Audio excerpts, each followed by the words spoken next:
São Paulo ganha excelente notícia no sextou. Tricolor ganhando reforços de peso para o choque. E aí, Gabriel? Vamos falar muito aí sobre isso e várias outras notícias do São Paulo, belezinha? Tranquilão, meu parceiro? Então vamos embora para mais um vídeo.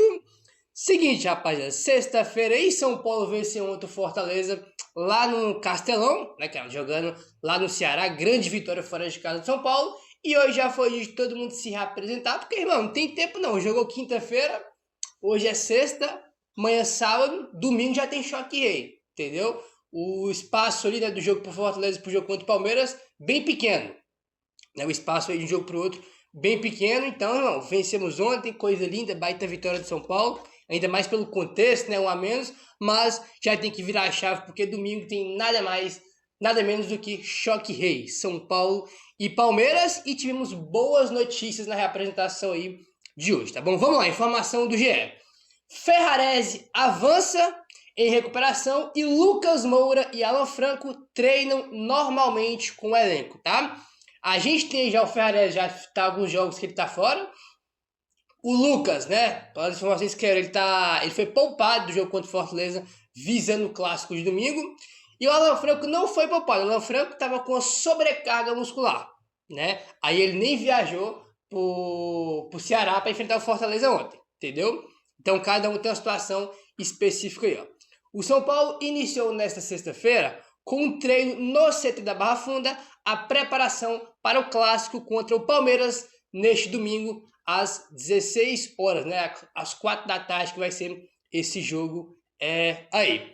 O zagueiro Alan Franco e o atacante Lucas Moura, desfalques na vitória contra o Fortaleza, treinaram normalmente com os companheiros, tá? O Lucas já era esperado, né? Porque como eu falei, ele foi poupado do último jogo, né? Mas o Alan Franco é a melhor notícia, porque ele estava com sobrecarga. A gente não sabia se ele ia jogar ou não contra o Palmeiras. Tem mais um treino amanhã, é verdade. Ele treinando, deve ir pro jogo normalmente. O Alan Franco ficou de fora da última partida desta quinta-feira por causa de uma sobrecarga muscular na coxa direita, enquanto o Lucas foi preservado para dar sequência ao trabalho e voltar à condição física ideal depois de uma artroscopia no joelho, tá? Então Alan Franco treinou, Lucas treinou, tem mais um treino amanhã sábado, né, que é onde o Crespo vai finalizar a preparação para o choque rei, mas o Alan Franco deve retornar aí porque treinou normalmente com os companheiros, tá bom? O zagueiro Ferrarese, que se recupera de uma lesão no adutor esquerdo, trabalhou em campo com a preparação física do São Paulo, tá? Então o Ferrarese aí hoje começou a fazer aí trabalho com a preparação física no campo, tá? Ele que teve aí uma lesão no adutor esquerdo e hoje já deu mais um passo avançando aí na sua recuperação para poder voltar, né? O Ferrarese estava jogando bem antes da lesão? Não estava, né, cara? Não estava jogando bem, mas de qualquer forma é um jogador importante aí, né? Tipo assim, quase sempre, né, na maioria dos jogos aí do São Paulo, ele era titular, né? E não estava numa fase boa, mas é um zagueiro importante, né? Por mais que ele não estava aí jogando no melhor nível que a gente sabe que ele pode jogar, mas é um jogador importante. É isso aí, a gente sabe já. Porque tem gente que, né, o cara joga 2 jogos mal, já não presta mais, tem que mandar embora, mas não é assim que a bunda toca, né? A gente já viu que ele pode entregar, entendeu?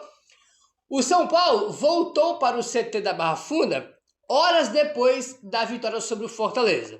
Os jogadores que jogaram mais minutos fora de casa fizeram um trabalho regenerativo nesta sexta-feira de olho no clássico. É aquele negócio, né, cara? O time jogou contra o Fortaleza ontem lá no Ceará, né, no Castelão.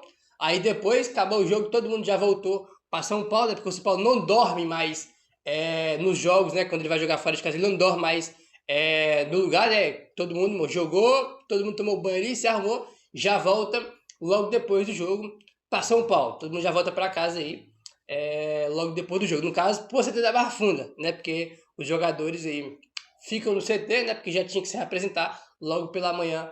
Aí, e também outro ponto que é normal, né, cara? Os jogadores titulares hoje só faz aquele regenerativo, né? Mais para recuperar a condição física aí. Treino tático mesmo é só o Alan Franco, o Lucas, né? Os que jogaram pouco, né? No segundo tempo de ontem, os que nem jogaram, né? O trabalho tático é mais para essa rapaziada aí. Apesar que a gente deve ter, imaginamos que a gente deve ter mudanças pro jogo contra o Palmeiras, né? Porque não imagino que o Crespo vai colocar, por exemplo, Luiz Gustavo e Negrucci na zaga, já que o Alan Franco vai voltar, o Arboleda volta, né, que tomou o terceiro cartão, né, e ficou de fora contra o Fortaleza por suspensão. Aí o Tab, a gente sabe se ele vai começar. O Rigoni começou, também não joga domingo porque tá suspenso, entendeu?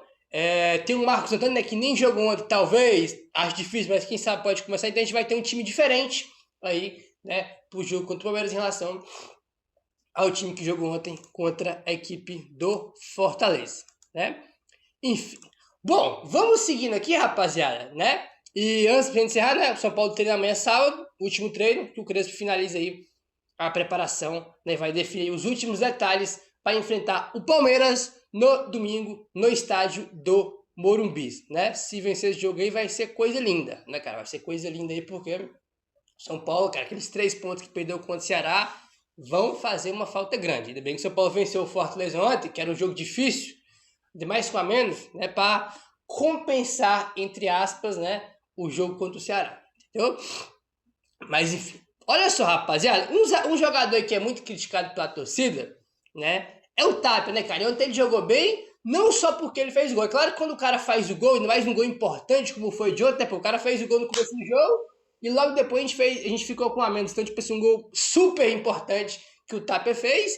E óbvio, quando o cara faz o gol, o que mais se destaca é o gol do cara, porque evidentemente, né, o que o jogador mais pode ter de destaque no jogo é ele fazer gol. Mas ele também fez outras coisas que ajudou o time além do gol, né? Ele jogou muito bem, olha aí.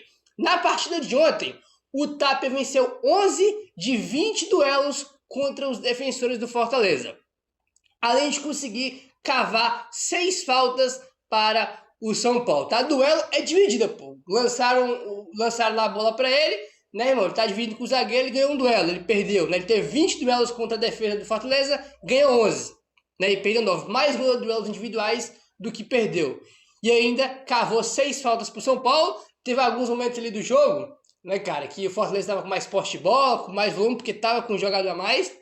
E várias vezes que o São Paulo não conseguia encaixar um contra-ataque, São Paulo, algum jogador sempre lançava o tapa, irmão. Ele recebia a bola, fazia um pivô, sofria uma falta, desacelerava o jogo, esfriava o jogo, irritava o adversário. Então, esse tipo de coisa também é muito importante e valioso, entendeu? Porque às vezes a gente fala só, pô, o cara fez o gol, mas ele fez outras coisas também. Segurou o jogo em algumas oportunidades, segurou a bola, desacelerou o jogo ali, tirou o ritmo do jogo, sofrendo uma falta. Essas coisas aí são bastante importantes, que às vezes a gente nem tem noção, né? Mas é aí algo bastante importante. Quem faz muito isso é o Caleri, né? O Caleri faz esse tipo de coisa aí muito bem, né? Quer sofrer falta, fazer pivô, segurar a bola no ataque. O Caleri tem essa característica e o Tapia tem um pouco também, entendeu? O Caleri e o Tapia, eles têm algumas semelhanças no seu estilo de jogo. E uma das características é segurar bem a bola, fazer o pivô, entendeu? E é importante a gente ter esse tipo de jogador. Ainda mais ontem quando tava com a menos, né? Para segurar um pouco ali a bola no ataque, tá bom? Luciano vive contagem para o 100º gol no São Paulo. Com o segundo gol marcado na vitória sobre o Fortaleza, o Luciano chegou a 98 gols com a camisa do São Paulo, ficando apenas 2 do 100º. O atacante vai ter a chance de se aproximar ainda mais essa marca no clássico contra o Palmeiras no próximo domingo. Luciano, falta 2 golzinhos aí pro 100º. Infelizmente, né, pô, queria muito, torci muito para que você batesse aí esses 100 gols contra a LDU, né, porque você teve chance para fazer o 100, né, de completar o 100, né, ou até passar, porque você teve muitas chances de gol na eliminatória contra a LDU, né. Oportunidades não faltaram, mas infelizmente, né, cara, com muita dor no coração, ele não aproveitou as oportunidades nenhuma, né, e ontem ele fez o segundo gol do São Paulo, que foi o gol que matou aí o jogo, um gol bem fácil, né, que tava sem goleiro ali. E falta 2 gols. Imagina se ele mete 2 gols contra o Palmeiras, né? Imagina se o São Paulo ganha domingo com 2 gols dele, né? Vitória e Luciano indo pro 100º gol. Seria espetacular, né? Seria espetacular aí. E, enfim, vamos ver aí, né? Vamos aguardar. Luciano também igualou o Rogério Ceni entre os maiores artilheiros do São Paulo no Brasileirão de pontos corridos. O Luiz Fabiano lidera com 80 gols, enquanto Rogério Ceni e Luciano aparecem em segundo lugar, empatados com 58 gols pra cá, tá? Então o Luciano aí é o segundo maior artilheiro do São Paulo no Brasileirão, no formato de pontos corridos, tá? Antes tinha um mata-mata, né? Mas no formato de pontos corridos, o Luciano é o segundo maior artilheiro do São Paulo na história do Brasileirão dos pontos corridos, tá? Cara, o Luiz Fabiano tem 80, velho.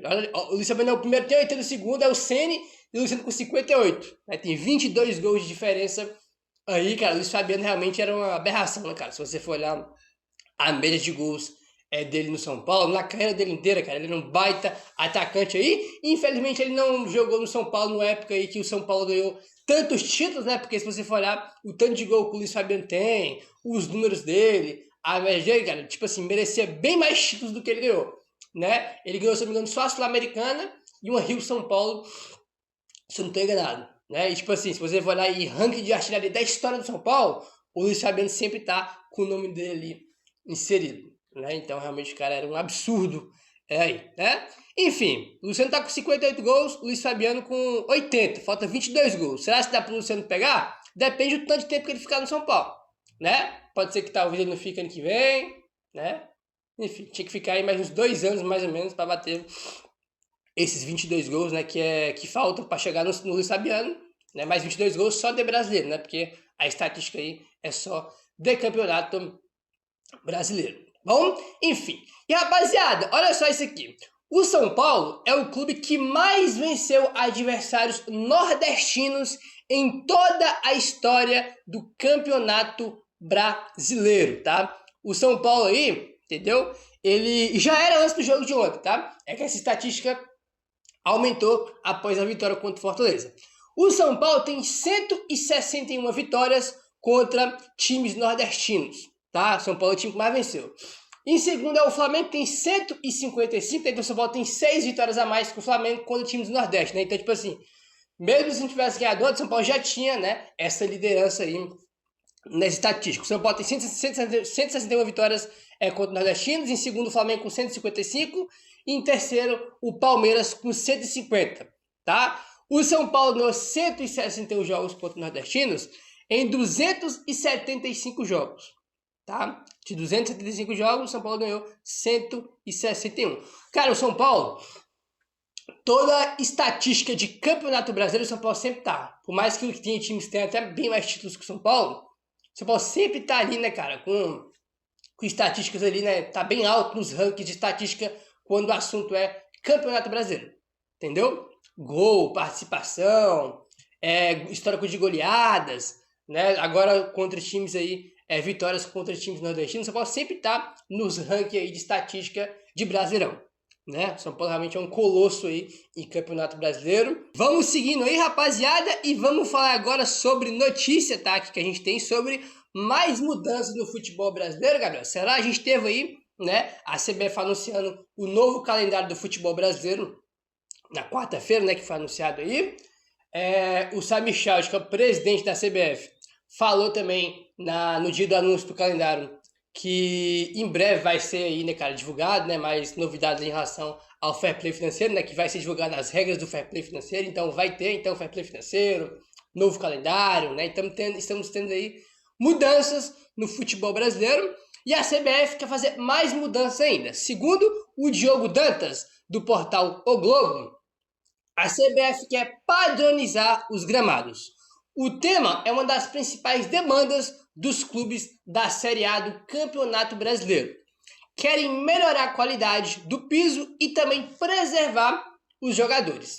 Existem estudos em curso para padronizar os gramados de grama natural e também padronizar os campos sintéticos.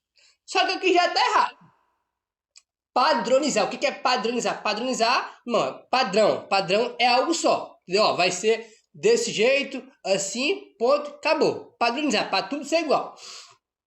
Quando a notícia é padronizar os gramados de grama natural e também padronizar campo sintético, aí já não tem um padrão. Por quê? Porque grama sintética é uma coisa, grama natural é completamente diferente, né?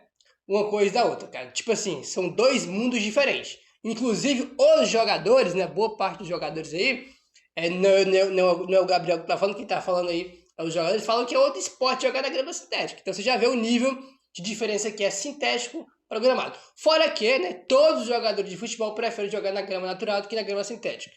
Entendeu? Isso é um fato. Nenhum jogador no mundo prefere jogar em grama sintética do que a natural. Então, tipo assim, padronizar grama natural e sintética já não é um padrão, né? Mas é um assunto aí que está em demanda na CBF e podemos ter novidades em relação a isso aí em breve, porque é algo que muita gente reclama, né, cara? O São Paulo aí, sempre quando vai jogar no sintético, especialmente no Allianz Parque, sempre tem lesão. Cara, o São Paulo, irmão, jogar no Allianz Parque e sair sem lesão, tem que fazer festa comemorar. Entendeu? Porque é muito raro. Sempre quando vai lá, irmão, acontece alguma coisa. Entendeu? E cada vez mais você tendo grama sintética, né? O Palmeiras já tinha. O Atlético Paranaense tanto na Série A agora, mas tinha, né? E estava na Série A por muito tempo. O Atlético ele botou esse gramado na Arena MRV tem pouco tempo. O Botafogo já tinha também, né? O Santos com o novo estágio aí também quer colocar grama sintética, né? Então, tipo assim, é algo que está cada vez, irmão, sendo mais utilizado que a grama sintética no Brasil. Entendeu? E essa é uma questão importante aí, né? Enfim, vamos ver o que a CBF vai fazer. O ideal, né, que tem a questão de... Teve até a polêmica, a última polêmica que teve agora foi Ceni e Abel no jogo do Bahia com o Palmeiras no fim de semana passado, né? Que o Palmeiras reclamou muito do gramado, reclamando de jogador machucado por causa do gramado. Não, olha só o Palmeiras reclamando de jogador machucado por causa do gramado adversário, né? Olha só. Aí, né, muita gente fica falando, pô, mas o gramado natural é ruim do Bahia. E, cara, assim, é um assunto bem simples. O estádio do Bahia tem uma grama horrível, né? O gramado é horrível, é natural, é horrível, tem que melhorar, tem que padronizar. E o sintético não tinha que existir, não tem ninguém certo. Nem quem tem o gramado natural ruim e nem quem tem grama sintética. Os dois estão errados, simples, né? Um tem que padronizar, que é o gramado do Bahia, e o outro tem que existir, que é a grama sintética, né? Então é um assunto aí bem simples, a CBF quer padronizar isso aí. Vamos ver se a gente vai ter novidades sobre isso em breve ou não. Meu querido, se inscreve no canal, deixa o like, valeu, tamo junto e saudações tricolores.